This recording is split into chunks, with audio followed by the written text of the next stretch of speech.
क्या आपने कभी इंफॉर्मेशन वॉरफेयर के बारे में सुना है? इंफॉर्मेशन वॉरफेयर एक ऐसी खामोश लड़ाई है जो जमीन पर नहीं बल्कि इंसान के दिमाग, मीडिया स्क्रीन्स और कानून के दायरे में लड़ी जाती है। आज के दौर में जंग सिर्फ टैंक्स, मिसाइल, सबमरीन्स या तो फिर एयरक्राफ्ट्स तक ही सीमित नहीं है। जब आप किसी एडवर्सरी का मोराल तोड़ देते हैं तो उसकी लड़ने की हिम्मत या विल टू फाइट अपने आप खत्म हो जाती है। ये पूरा खेल इसी साइकोलॉजी पर टिका है। इसका सबसे बड़ा नमूना कॉकरोच जनता पार्टी के चल रहे प्रोटेस्ट में साफ देखा जा सकता है। ये प्रोटेस्ट शुरू तो नीट के जेन्युइन इशू को लेकर हुआ था, पर धीरे धीरे इसका रुख बदल सा गया और इसमें एंटी नेशनल एजेंडा शामिल हो गए। जेन्युइनली सपोर्ट करने वाली जेनजी इस बदले हुए मकसद को समझ नहीं पा रही है, क्योंकि उनके सेंटिमेंट्स को बड़े ही शातिर तरीके से मैनिपुलेट किया जा रहा है।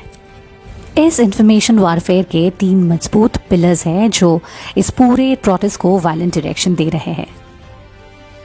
पहला है साइकोलॉजिकल वॉरफेयर। इसका सीधा मकसद दिमाग पर कब्जा करना है। फेक न्यूज़ और प्रोपेगेंडा के जरिए लोगों के इमोशंस को भड़काया जाता है। जैसे दिल्ली पुलिस ने खुलासा किया कि सोशल मीडिया पर एक फेक न्यूज़ फैलाई गई थी कि लाठीचार्ज में एक महिला प्रोटेस्टर की मौत हो गई थी। ये अफवाह लोगों में सिर्फ गुस्सा और नफरत भरने के लिए फैलाई गई थी।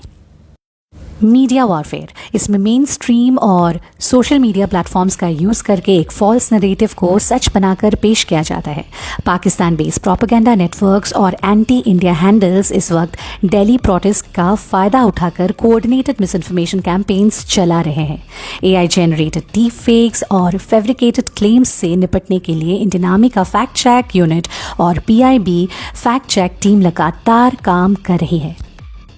कानून का इस्तेमाल जब एक हथियार की तरह किया जाए तो उसे लॉफेयर कहते हैं या तो फिर लीगल वॉरफेयर। एक तरफ जहां एंटी नेशनल एलिमेंट्स कानून की आड़ लेकर प्रोटेस्ट को वायलेंट रूप देते हैं, वहीं दूसरी तरफ state administration in fake narratives को रोकने के लिए स्ट्रिक्ट लीगल एक्शंस का सहारा ले रही है।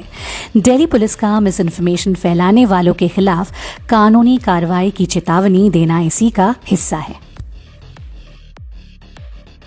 नीट जैसे मुद्दे पर शुरू हुआ प्रोटेस्ट आज एक कॉम्प्लेक्स नेशनल सिक्योरिटी चैलेंज बन चुका है।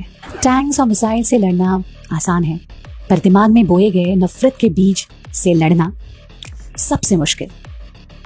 CJP का प्रोटेस्ट इस बात का सबूत है कि कैसे जेन्युइन मुद्दों को वेपनाइज किया जाता है। इस ट्राईफोल्ड अटैक से निपटने के लिए पब्लिक अवेयरनेस सबसे जरूरी है। इस इंफॉर्मेशन वॉर में जीतने का एक ही तरीका है, इमोशनल मैनिपुलेशन के आगे घुटने न टेकना और सच्चाई को अपना सबसे बड़ा हथियार बनाना। जय हिंद।